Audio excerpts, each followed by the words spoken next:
Hi, my name is Teresa Dietrich, and I'm going to be talking to you about the power of empathy. And it's going to be relating to a lot of research and experience that I had with training horses growing up and how I used to transfer those abilities to the present day. First off, I want to talk about a little bit about horses and how they communicate. With each other, they communicate through audible, visual, and olfactory. Audible, obviously, hearing each other, listening, and making certain noises. They understand what they mean. Visual, they can respond to our facial expressions, our body language, and of course, olfactory, which is their sensories, basically smelling.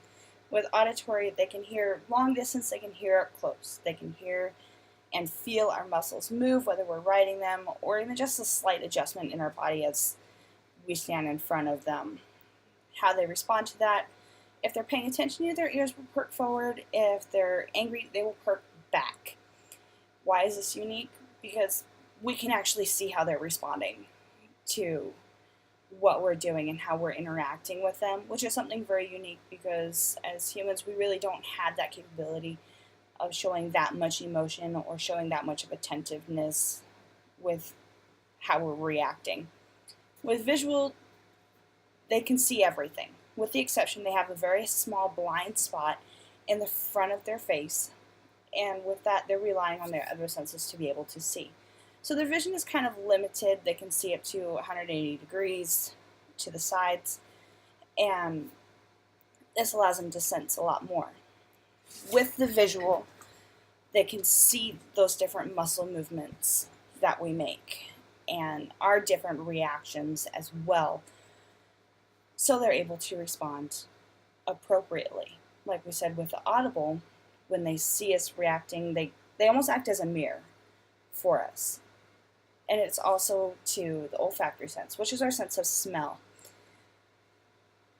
How horses work is they can actually sense the pheromones you put off. So if you're angry, they respond as such, like that mirror. They get angry. If you're scared, they get scared.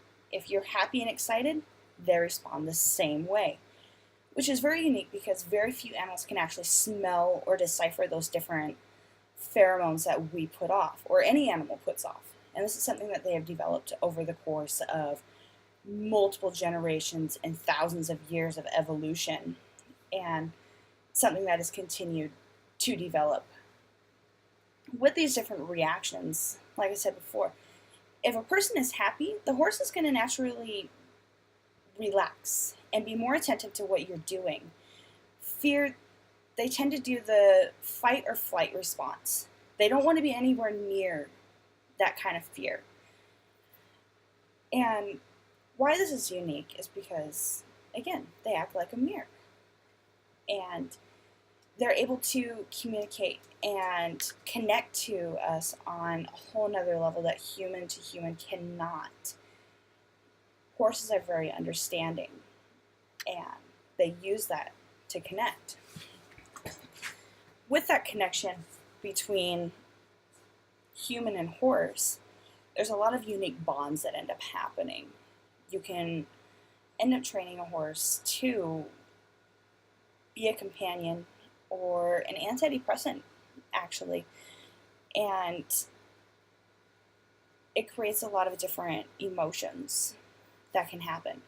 With humans, we tend to hide how we respond to each other. We try to limit the facial expressions and what we're putting out there. If we don't want someone to know what we're feeling, we don't show it.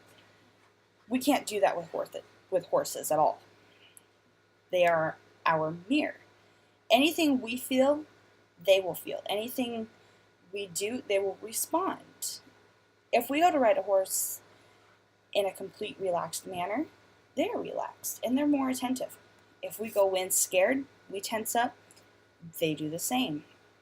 Even scientists have stated that these horses have developed the sense and social skills that isn't present in any other animal, even dogs. And it's just kind of the snowball effect that ends up happening, and you create these great bonds. And like this quote says, a horse is the projection of people's dreams in themselves, strong, powerful, beautiful, and it has the capability of giving us escape from our mundane existence. They really are our mirror. They are what we want to be, and they can show it to us more than anything else. If you are fearful, a horse will back off. If you are calm and confident, it will come forward. For those who are often flattered or feared, the horse can be a welcoming mirror of the best in human nature.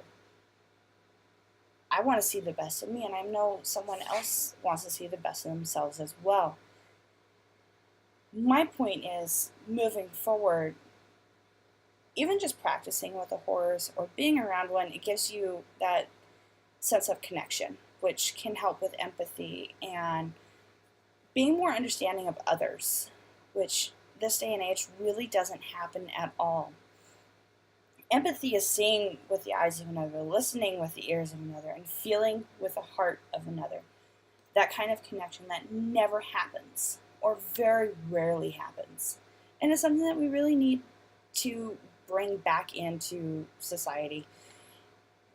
If we can bring back empathy, we can literally change the world. Humans aren't as good as we should be in our capacity to empathize with the feelings and thoughts of others, be they humans or other animals of Earth. So maybe part of our formal education should be training in empathy. Imagine how different the world would be, in fact, that we're reading, writing, arithmetic with empathy. So I gotta ask today, where is your empathy going? Do you have any empathy? And how are you utilizing it to change your field of work or your personal experience? How are you using it to connect with others? And I hope you really put those to thought. So, thank you very much. Have a great day.